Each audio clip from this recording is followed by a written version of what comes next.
कल एक पशुपालक भाई मुझसे ये कहने लगे कि उनकी भैंस की गर्भावस्था का आखिरी माह चल रहा है, बस मुश्किल से 25 दिन 20 दिन बाद मेरी भैंस ब्याह जाएगी। तो कोई उनको ये बता रहा था कि अगर आप अपने पशु को हरा चारा ज्यादा खिलाएंगे तो आपके पशु को मिल्क फीवर होने की संभावना है, यानी ब्याने के बाद उसके शरीर में कैल्शियम की कमी हो जाएगी, वो बैठने लगेगी और उसके बाद आपको उसका उपचार कराना। तो क्या ये बात सही है कि अगर मान लीजिए ठंड का मौसम है और हमारा पशु ब्याने की तैयारी कर रहा है, 1 महीना 1.25 महीना रह गया है और हम उसको खूब बरसीन खिला रहे हैं, तो क्या ऐसे पशु को मिल्क फीवर हो सकता है?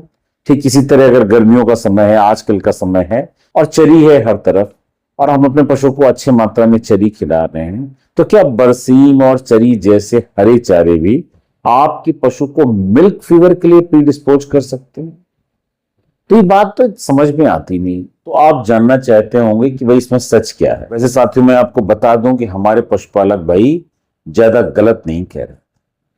आप अपने पशुओं को अगर गर्भावस्था के आखिरी महीने में बरसीन या चरी जैसा हरा चारा बहुत भरपूर मात्रा में दे रहे हैं तो वाकई आपका पशु मिल्क फीवर के लिए प्रीडिस्पोज हो जाए। अब आप बोलेंगे भाई कैसे? इसके लिए आपको मेरा आगे का वीडियो बड़ा ध्यान से देखना।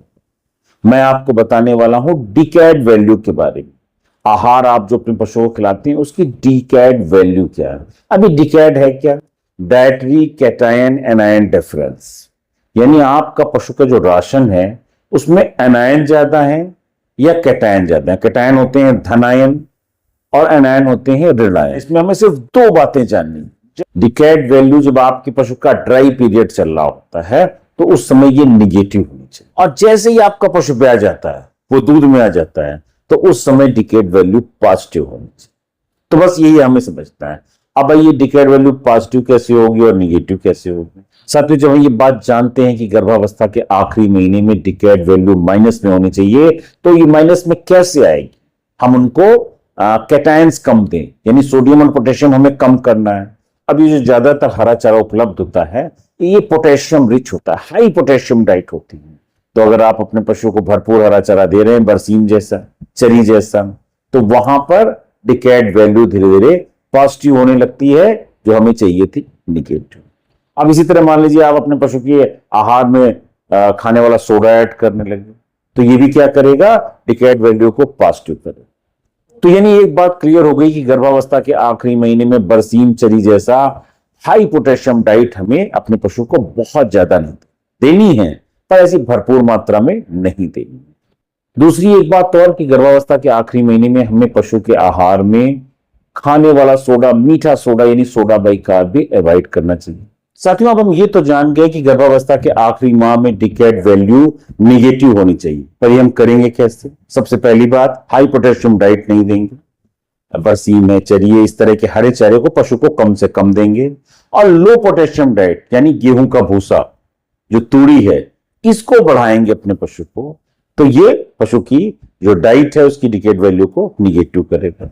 इसके साथ साथ आप एनाइनिक साल्ट्स भी मिला सकते हैं पशु के आहार में। 2 साल्ट्स हर जगह अवेलेबल हैं। पहला है मैग्नीशियम सल्फेट और दूसरा है अमोनियम क्लोराइड। मैग्नीशियम सल्फेट और अमोनियम क्लोराइड ये हर जगह उपलब्ध है। अमोनियम क्लोराइड को नौसादर के नाम से आप ले सकते हैं और मैग्नीशियम सल्फेट या मैक्सल भी हर जगह मिलता है। तो ये लगभग दोनों आप 20-25 ग्राम दोनों साल्ट्स अगर पशु की डाइट में ऐड कर देंगे तो डाइट पूरी तरह से एनाइनिक हो जाएगी। अब इस डिकैड वैल्यू को निगेटिव करने का, इस एनाइनिक साल्ट्स को ऐड करने का फायदा क्या है?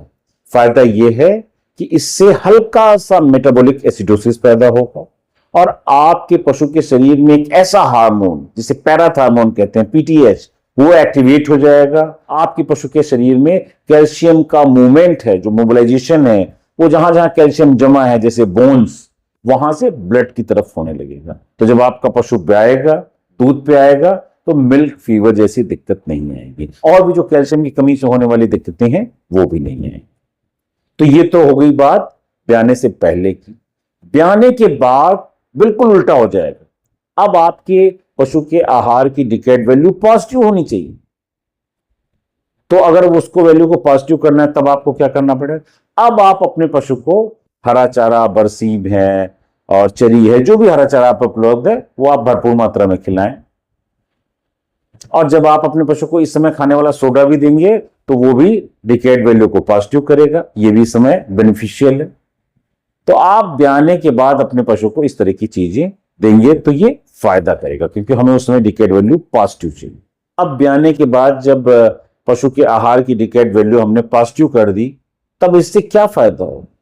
इससे ये फायदा होगा कि पशु का ड्राई मैटर इंटेक बढ़ेगा, उसकी जो खुराक है वो बढ़ेगी, वो खाएगा ठीक से, उसका मिल्क बढ़ेगा, मिल्क प्रोडक्शन जो है वो खाएगा ठीक से, उसका मिल्क प्रोडक्शन भी जो है एनहांस होगा, और हम यही तो चाहते हैं। तो इसलिए ब्याने के बाद पशु का जो आहार है उसकी डिकेड वैल्यू हमें पॉजिटिव रखनी। अब मार्केट में इस तरह के राशन भी उपलब्ध है। देखिए, मैं आपको ये हॉलिस्टिन कंपनी का एक फीड दिखा रहा हूं जो ब्याने से पहले की तैयारी।